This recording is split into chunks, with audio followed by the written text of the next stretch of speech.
Good afternoon, everyone. Welcome to my talk on custom protocol reverse engineering and fuzzing. My name is Diaz, and thank you for coming out today. It's a Sunday. I know that people have to do live stuff, but hopefully I can make your time worthwhile by giving you some tidbits that might be useful in our careers. A little bit about me. I am a penetration tester based in the Central Florida region. I work for a government contractor. Some of my interests are, I'm a packet monkey. I used to be a SOC analyst for years, and since then I've always been very interested in analyzing and dissecting packets. I have a full packet capture box at home, and I like to dabble when I can.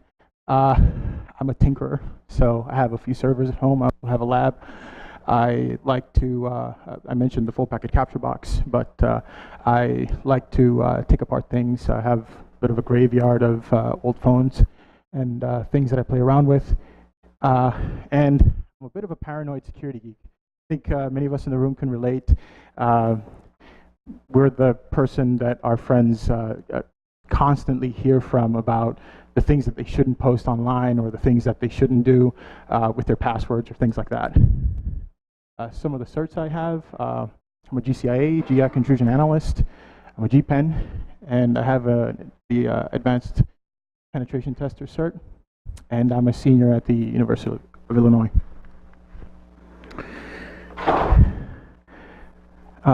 Motivations behind this talk. When I was thinking about what to talk about, I thought, well, what a great subject fuzzing is, and is fuzzing a great way to find those vulnerabilities in custom applications? But this can be met with a roadblock when you have a custom protocol. If your application speaks a protocol disclosed that you do not have a specification for, then you may not be able to set up your fuzz. And fuzzing is all about code coverage. If you cannot have your fuzzer speak something that the application can be able to parse and understand, then you will not be able to achieve the kind of code coverage necessary to find new vulnerabilities. So there's no way around it. You have to figure out what the protocol is that you are fuzzing and how is it put together. Tools like Wireshark and TCPDUMP can help, but it's not always clear how, and we'll go over how why that is. So looking online and looking at resources for reverse engineering protocols, it can be a black art to beginners. A bit of a black art to beginners, and that's because there's not a lot of documentation available. Some of the documentation I found out there with, through my research shows that I noticed that there's a lot of high-level stuff, not a lot of very detailed information about how to go through and analyze and reverse engineer a protocol, and a lot of the documentation that was available focused on being able to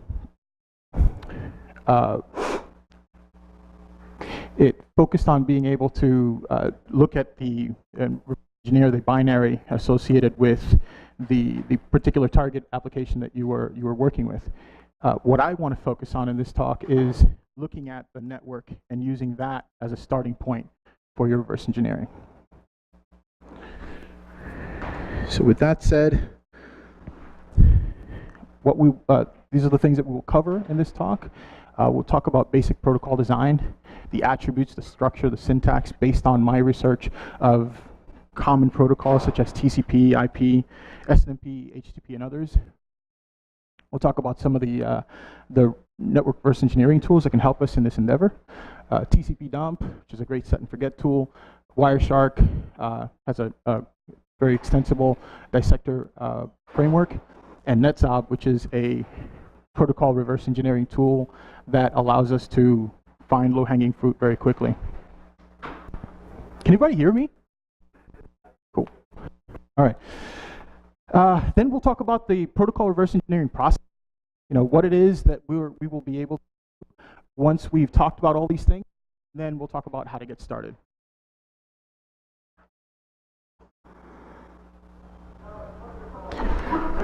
Some of the things we won't talk about in this talk This is not a fuzzing talk. I know a lot of people were expecting a lot of detail about fuzzing, but we won't be going into a whole lot. There's a lot of good resources online and in books and in conferences that you will be able to use. But what I aim to do with this talk is be able to introduce protocol reverse engineering as a step to fuzzing. We won't be talking about reverse engineering the actual binaries associated with the client or server software. Again, there's plenty of good guides out there for that. And we won't be talking about reverse engineering encrypted protocols, and we're going to stick above the transport layer of the OSI model, meaning that we're going to be focusing on TCP or UDP-based protocols. So we first confront a protocol that's new to us. This is kind of what we find. We find this this undefined bit of data. Sometimes there'll be some text that we might be able to discern. For the most part, our tools won't be able to do anything with it. So, the aim of the entrepreneuring reverse engineering is to be able to find patterns, and sometimes we're lucky and we're able to find some text that we can interpret and be able to put something together. This is actually a printer at home that had some back and forth between my laptop and the printer. It seems to be managing the printer software. As you can see, there's some interesting information that could be defined, but what does that mean? And what I'd like to talk about is just what are the piece parts of the protocol structure, the flow, things like that, that might help us answer those questions. So to begin, let's talk about protocol structure. And what that is the control signaling, the metadata, and the payload that our messages contain. Most protocols are organized in the following way. They have a header, they have a body, and sometimes they have a trailer. IPs like this. IP can have a, I'm sorry, it's Ethernet is like this. Ethernet does have a trailer that is used for cyclical redundancy check. But protocols come in two basic flavors. They can either be text-based or they can be binary-based. And they are framed. Framing is protocol speak for how you organize and structure the protocol. What is the delimiting associated with it? And there's two types. There's fixed and character delimited. And these can come in three different varieties, three different ways of applying that. You have octet stuffing, which means that a specific delimiter and as message, the client who is receiving this communication is able to then remove that extra delimiter and find out which is the actual end of the field or the specific part of the protocol you're talking about. You have octet counting, which is essentially what it sounds like. You count the octets and you put it in there. HTTP does this. You have connection blasting, which is applied by FTP. It sets up a new connection, transmits the particular portion of the communication that needs to happen, and it tears it down. That's your delimiting. Another thing that's important to protocol structure is endianness, the order in which the bytes are interpreted. You can have big endian, which is known as the network byte order. It is how the internet processes most of its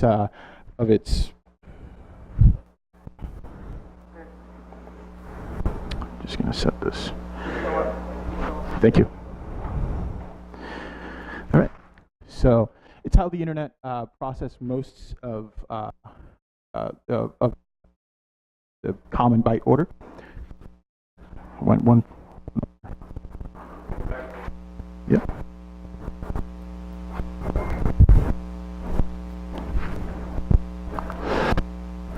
So we're talking about endianness.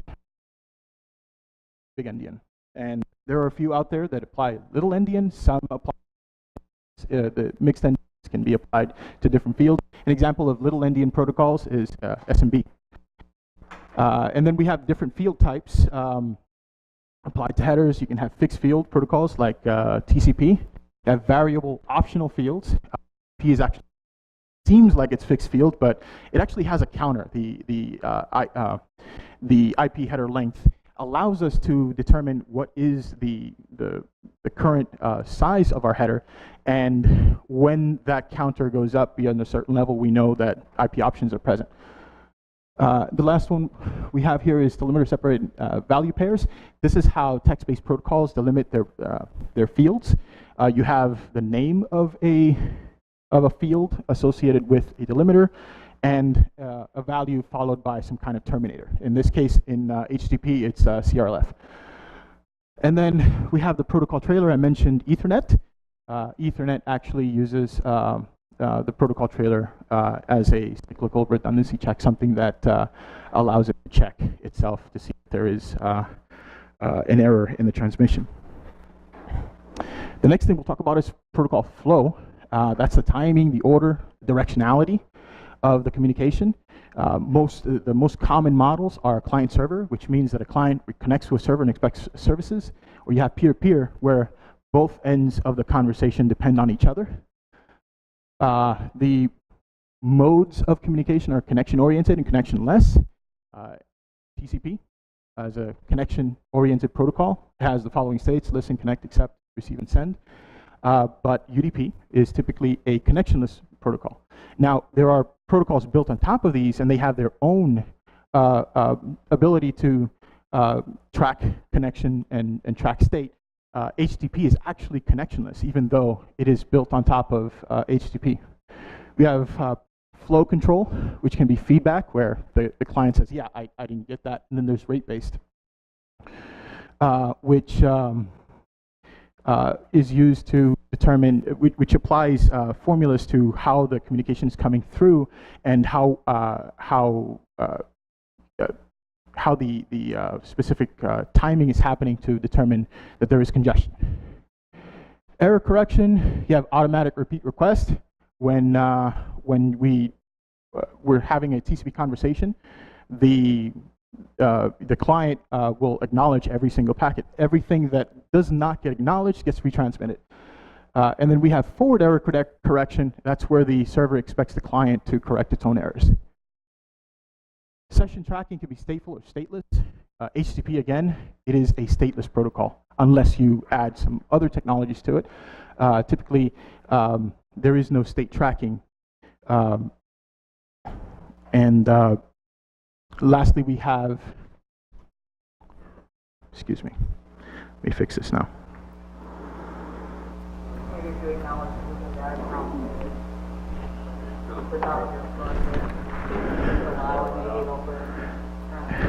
Yeah.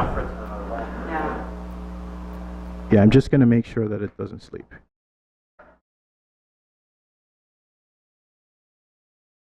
Excuse me.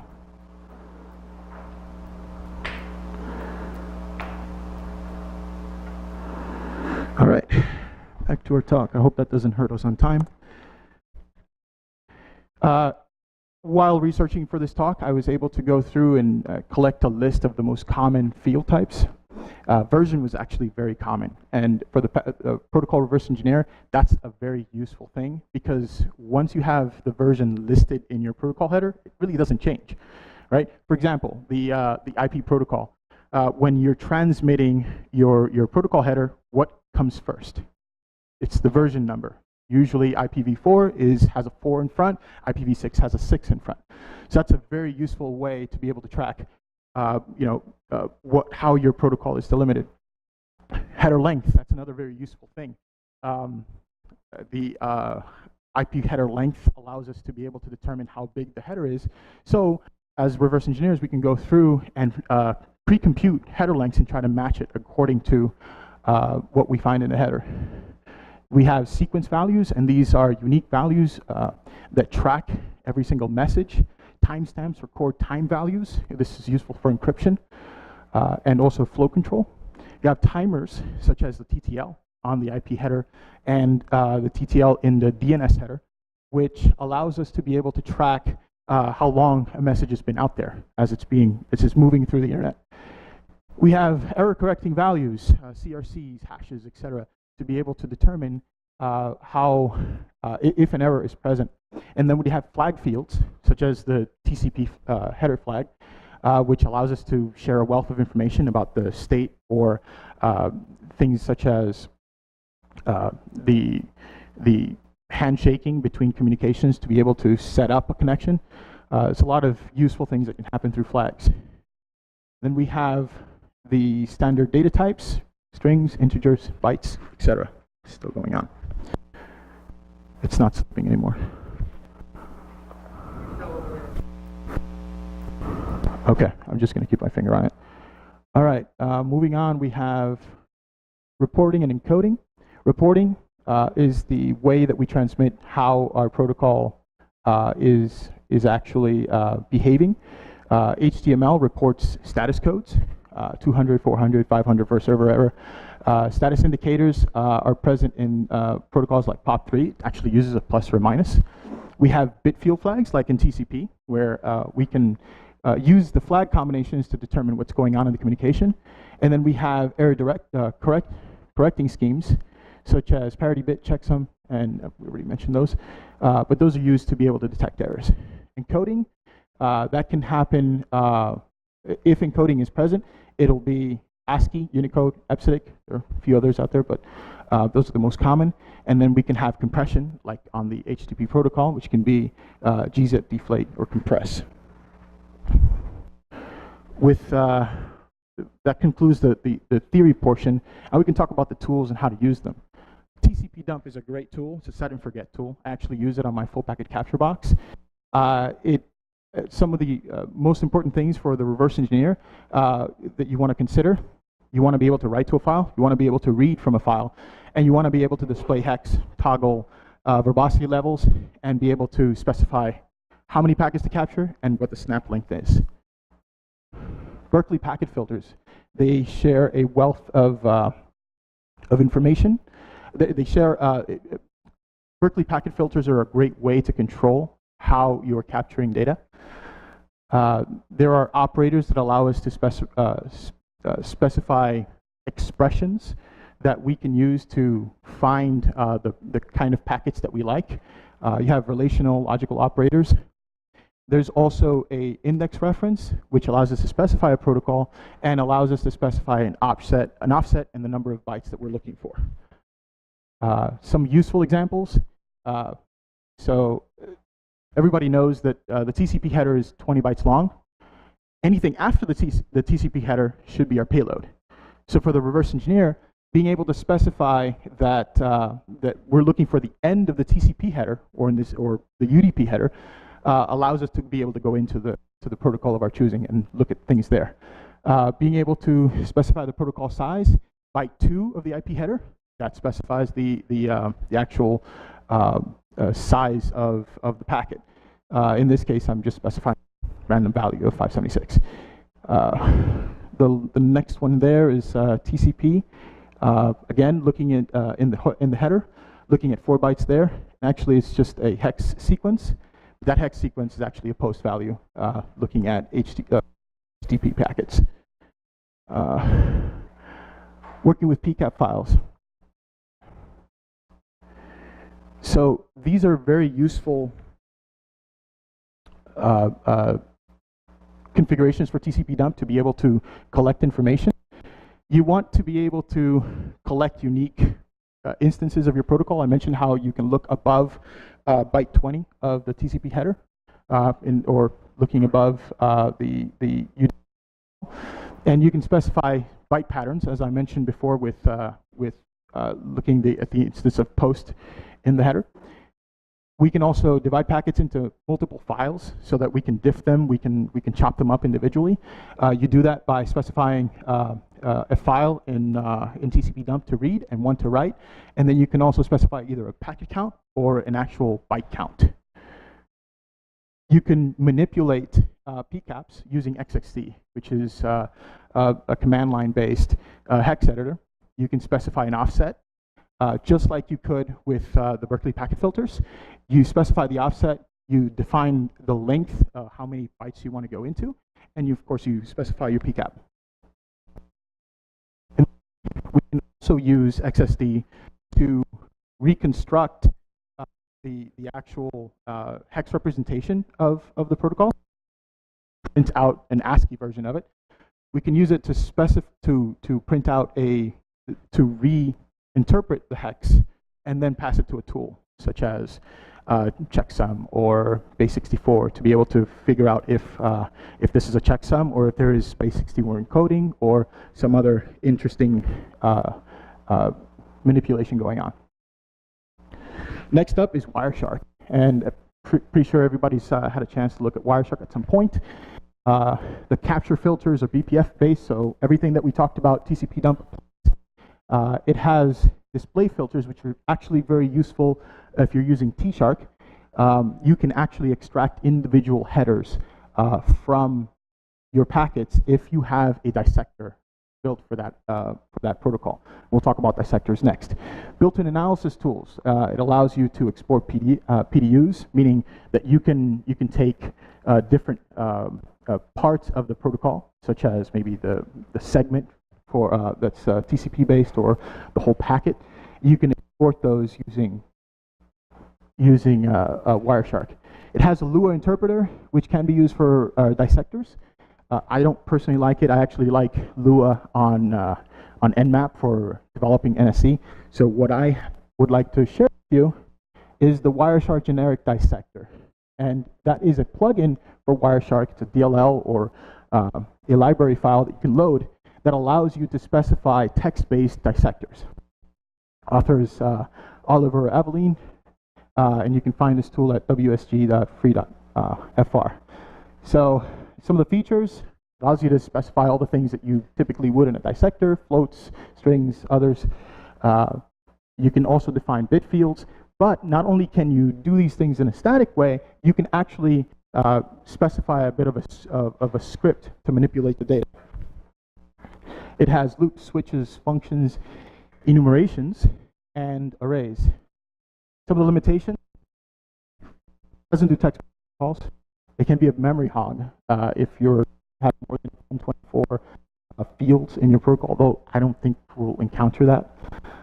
And then it can be limited to 20 protocols. Again, something that I don't think we'll encounter very often. This is how you put together a dissector. The first thing you have is a file called the protocol WSGD, and this describes the actual dissector. It starts with a name. You can associate a specific filter that you want to have tied to this dissector, so that every time this field comes up, the port field of your choice or something else that you've chosen, the Wireshark knows to apply this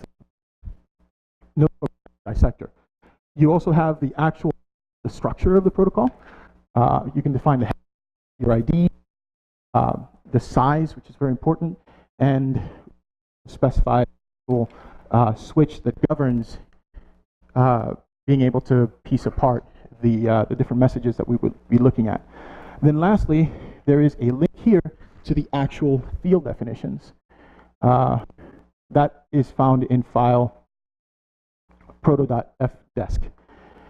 The field descriptions include our header structure, include the different messages that we would be looking for, and it also includes, like I mentioned, that switch that the dissector uses in order to be able to identify the different messages that we would be looking for as it encounters them. In this case, makes things easy, so that when we see our message comes up, instead of seeing that numeric identifier, we actually see a name. The most basic of headers has to have, at the very least, a order. We talked about how protocols can be big endian, little endian, mixed endian. We need to have a message ID, and we need to have an actual size associated with the header. Moving on, we have where we specify our messages. As we take apart our protocols, we can have different types of messages that may appear as we encounter new new packets. And lastly, we have this main switch, which can be tied to each of these messages, so that our dissector knows what to do with the presence of that message and display it on the dissection. Let's talk about Scapy. Scapy is a great tool. Scapy is a tool for interacting with the basic interactions that we can have with our protocols include being able to list what's inside of our packets. That's a very important tenet to that. We also, going over it, we can also set up basic protocol interactions. This is very useful for when you have already exhausted all your options in terms of what you've captured. You can interact with the protocol and get it to do something that you didn't expect. You can mess with the different fields. You can trigger an error. You can manipulate the data and hopefully find a. So it's a very useful tool for that. Below you can find out, you can set a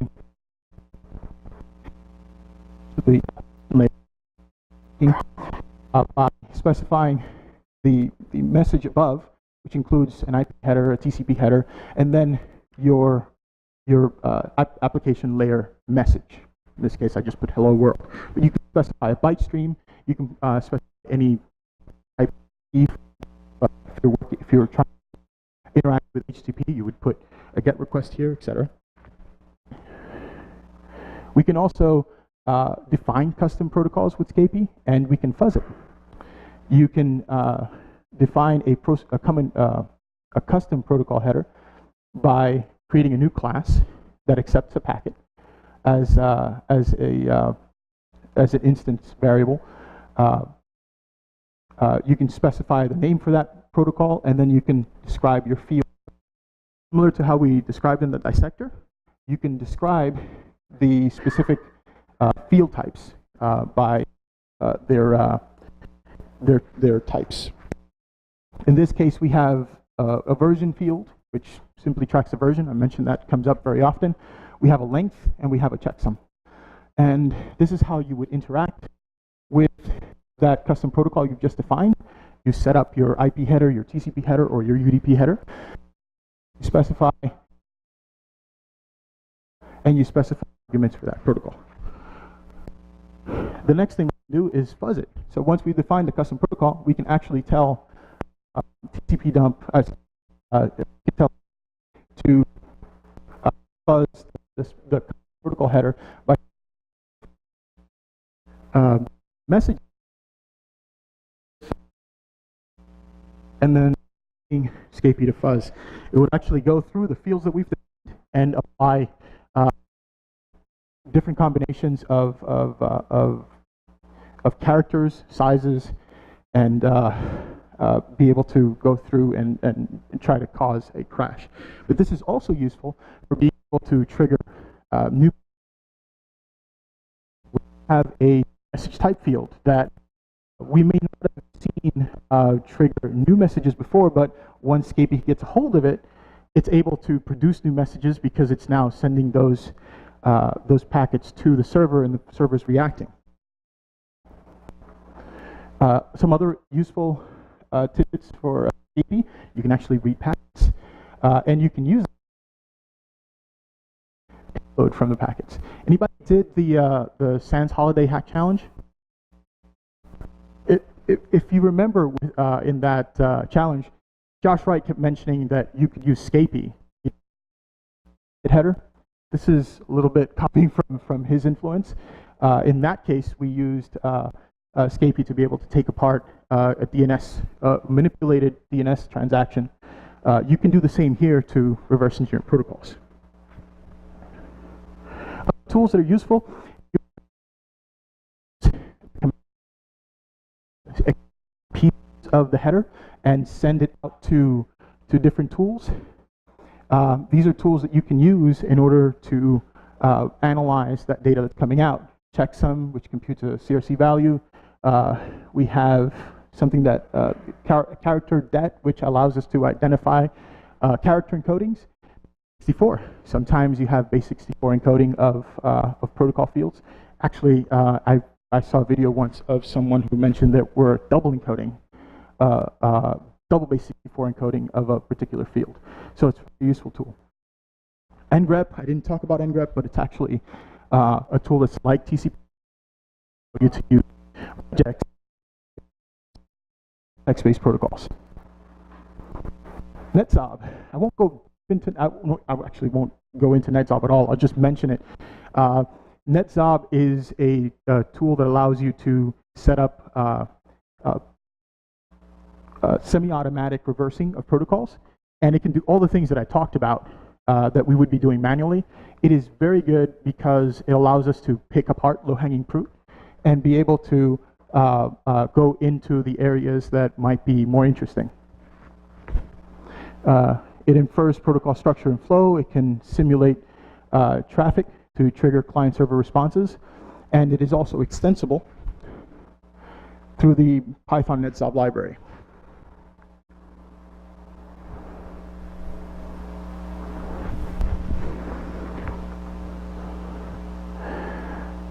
Let's talk about the reverse engineering process. And based on all the information that we've talked about, we have the protocol structure and the protocol flows. We have the tools that we can use. We can actually combine all these things to do reverse engineering. And the first place we want to start is making sure that we read everything that's available about that protocol that we want to reverse engineer. If it's an administrative protocol, you can be sure that it's going to have, it's going to be a reliable protocol. It's probably going to have some encryption. Those are things that that are important to note, so that when we do actually reverse engineer, we can anticipate those things. Capture as much data as you can. I mentioned having a full packet capture box. You can just run one around the clock to see if you capture unique instances. Make sure you have different instances of TCPDUMP collecting new and interesting things that you haven't seen before. Identify the protocol structure. We talked about how protocols are structured in a particular way. You should look for those dead giveaways. Things like being able to identify the delimiters, being able to identify endianness, being able to identify encoding, things like that are can be easily found and put together so that we can have an overall view of how our protocol works. When working with text-based protocols, just grab all the text you can and try to understand how it works. Protocol designers re-implement things that are common among other implementations. So in the case of HTTP, you have your value colon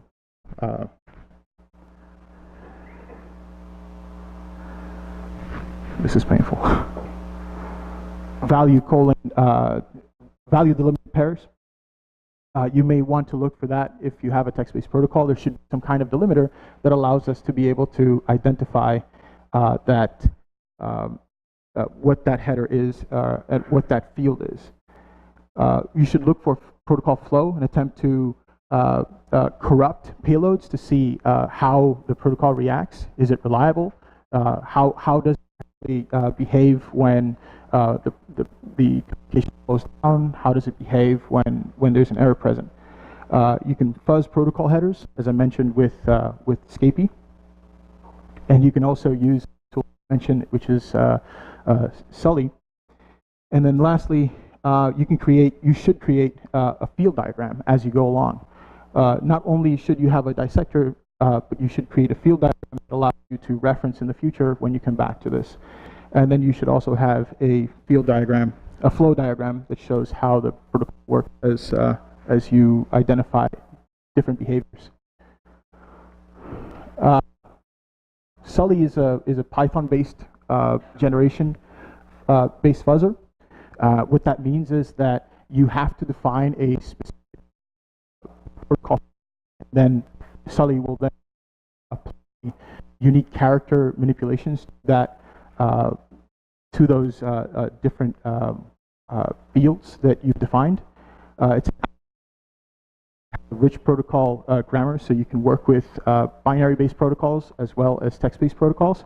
It has crash detection, so that once you're running your service, you can actually detect if something's happened and restart that service. And then it has session management. Like show you how to actually go over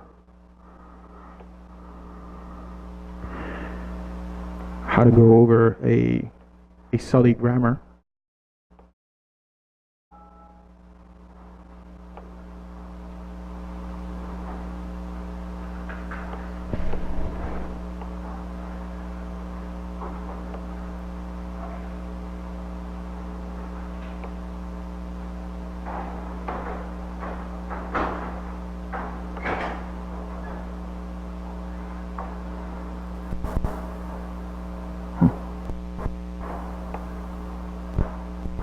Okay, I guess I can't.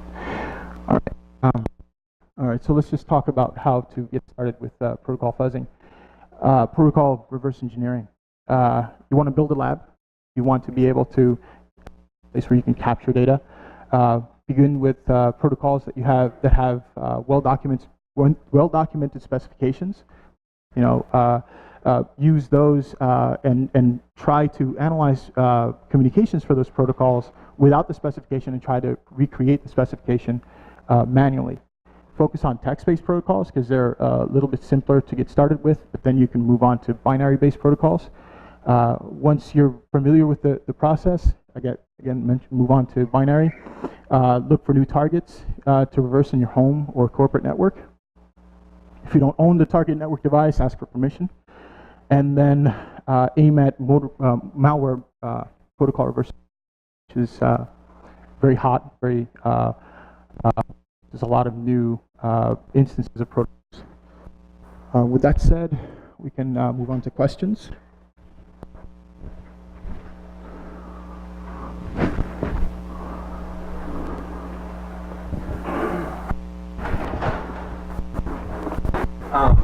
So what do you find yourself using most of those tool sets, and what makes you like that tool set for that job? Wireshark.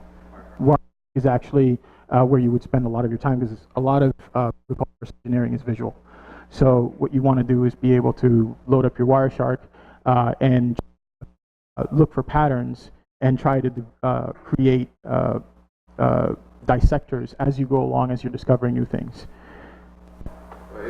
Places you point myself or somebody to that have like some examples to go through or something like that to get started? I mentioned that there are resources online that cover some details about how to do this. There are academic papers. There are also, I mentioned that you can use predefined protocols with protocol specifications to kind of get your feet wet. What do you mean? No, I mean, you know, you can look at protocols that are defined with an RFC. Just look at those protocols. You have the protocol specification as a guide to help you as you are going along dissecting these things. Things like the RTP protocol, which is binary based. You can go through and look at the different fields, and as you go along, take it apart. Right. Correct. So I am working with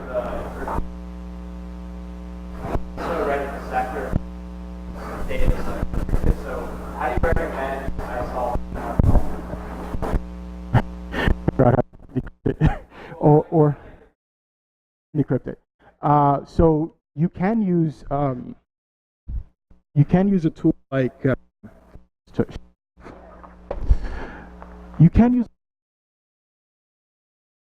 allow you to analyze behaviors and track how that communication is happening, and then you can extend netzob and use its Python library to specify the routine that happen. Because like normally, so like if I want to write like a Wireshark dissector, I think I should leverage Wireshark, kind of like transformers before. So yeah, you can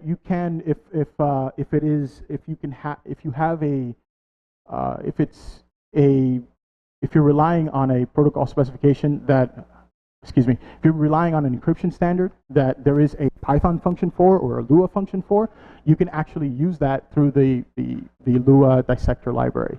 So you can create your dissector and then specify for that the specific fields where the encryption happens. You can actually specify how that decryption happens and take it apart that way. You're welcome. Go ahead. So what is the end goal of protocol Fuzzer? Is it the same as full application? So yeah, it's the same thing. I mean, we're trying to achieve code coverage. The big limitation though with custom protocols is that if you do not know what the protocol specification is, you can't configure your fuzzer. So by reverse engineering the protocol, you can figure out what that specification might be and configure your fuzzer so that it can achieve better code coverage. Go ahead. So were there any previously unknown protocols that you dissected and figured out how they work, and if so, what was the most interesting? So I did play around with a few at home. The printer communication protocol that I mentioned, that's really just to analyze the printer configuration protocol. Just allows updates and changes to how the printer behaves. I was able to analyze different communications going back and forth. I was able to